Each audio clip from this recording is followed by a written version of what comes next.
Hey, it's David Ruddick, founder and managing director of Insane Technologies. And I wanted to have a chat to you today about Christmas because Christmas is coming up and it is, in fact, the most wonderful time of the year. Can't believe I just sang that. But I mean, it's totally acceptable now to have Christmas carols going and put up your Christmas tree lights and all those sort of fun things. Um, and it's a time of the year that we kind of wind down and here in Australia we take 3 to 4 weeks off over Christmas and all go to the beach and have amazing barbecues and all this sort of fun stuff. But it's a time that we let our guard down. No one is really thinking about being 100% diligent as they're thinking of clicking on emails and responding to things and doing everything else. It's a time that a few people are probably hungover, recovering from the Christmas party or thinking about the Christmas party that they're going to soon. And it's a time we're vulnerable. It's a time that we really are susceptible to scams. And ironically, at the same time, it's a time that scammers and cyber criminals will ramp up their activities. While we typically in Australia, most businesses shut down for that couple of week break between Christmas and New Year's and the early year. A lot of the countries where common cyber criminals come from don't close. Russia doesn't celebrate Christmas. They have Father Cold, but they celebrate New Year's, and their New Year's goes through to January the 7th, which means that while we're all having a break, they're not. Iran, they're Christians in Iran, but typically they're Muslim, so they don't follow Christmas either.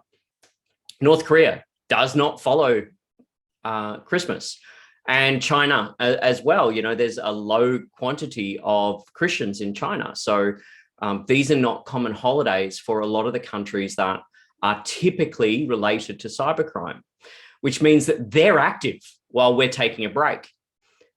It means that we're all in a very precarious state, and because we're not focused, we're thinking about our holidays. As I said, we're thinking about getting over the hangover from the Christmas party. So it's a time of the year that we really need to bolster our defenses.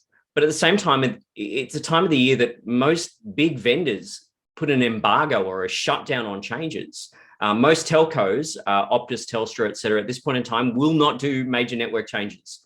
And simply because no one wants to be called out on Christmas Eve to fix a network problem that happened because someone made a change at the last minute or installed a new service that it's not working. So now is the time to up your cybersecurity defenses. Now is the time to make sure that you've bolstered down the hatches. No one wants to have an unhappy Christmas or New Year's because they got popped. So as we go into this amazing time of the year where we all get to celebrate what a great year we've had, we get to enjoy the love and sharing of family and friends.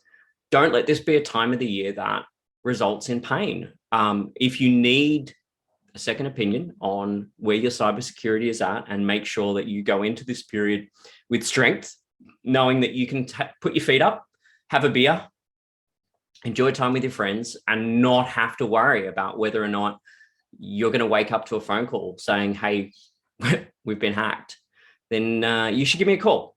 Otherwise, I really do wish you guys all a Merry Christmas. I'm absolutely thrilled, sarcastically, to be hearing Christmas carols in the shops now. But this is a great time of the year. It's been an amazing year. It's been a very interesting year. But also it's still a year that we need to be careful because cyber criminals don't operate the same way we do. Anyway, talk to you later.